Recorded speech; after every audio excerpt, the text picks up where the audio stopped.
Shalom, selamat pagi. Hari ini Sabtu 4 Oktober 2025. Pembacaan Alkitab terdapat pada Kisah Para Rasul 27 ayat 16 sampai 25 dan Lukas 15 ayat 11 sampai 32. Ayat Nats terdapat pada 1 Raja-Raja 8 ayat 24 yang berbunyi, Salomo berdoa, Engkau yang tetap berpegang pada janjimu terhadap hambamu Daud, ayahku, dan yang telah menggenapi dengan tanganmu apa yang kau firmankan dengan mulutmu, seperti yang terjadi pada hari ini. Dan yang kedua, 1 Tesalonika 5 ayat 24 yang berbunyi, Ia yang memanggil kamu adalah setia. Renungan berjudul, Jejak Abadi Kesetiaan Allah.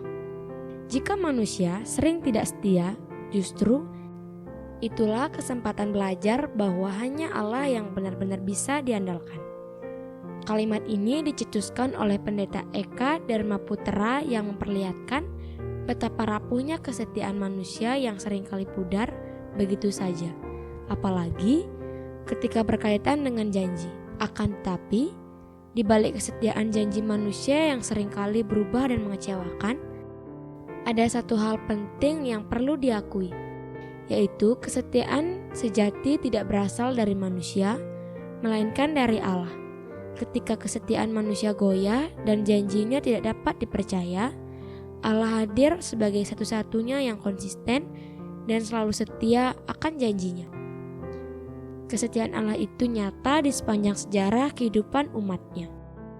Terbukti ketika dalam doanya, Salomo mengakui dengan penuh rasa syukur bahwa berdirinya bait suci bukan semata hasil kerja manusia, melainkan bukti kesetiaan Allah akan janjinya.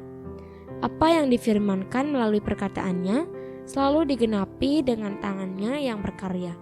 Kesetiaan Allah inilah yang menjadi berita Paulus kepada jemaat di Tesalonika. Di tengah tekanan kehidupan, Paulus menguatkan mereka untuk tetap berpengharapan kepada Kristus, sebab Ia yang telah memanggil mereka akan selalu setia menjamin, menopang, dan menyempurnakan karyanya atas mereka.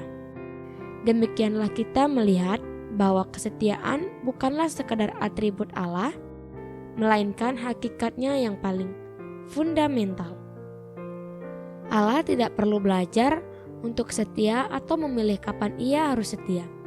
Tetapi kesetiaan adalah identitas Allah itu sendiri, yang kekal dan tidak akan pernah berubah dalam situasi atau kondisi apapun. Oleh sebab itu, sudah sepatutnya lah kita bersyukur karena memiliki Allah yang tidak pernah berubah di sepanjang masa kehidupan.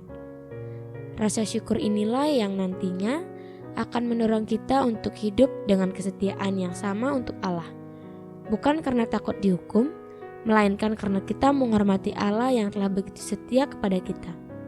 Hal ini dibuktikan melalui cara kita berkomitmen dan menjaga kesetiaan terhadap pasangan, keluarga, sahabat, dan komunitas, agar melalui kehidupan kita, orang-orang di sekitar kita pun mampu merasakan bahwa mereka memiliki Allah yang dapat diandalkan dan kesetiaannya abadi kekal.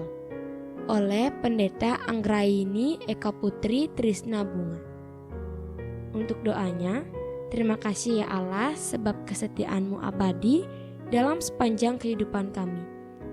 Ajarlah kami untuk meneladaninya sehingga melalui hidup kami, orang lain pun mampu menyelami kesetiaan-Mu. Amin.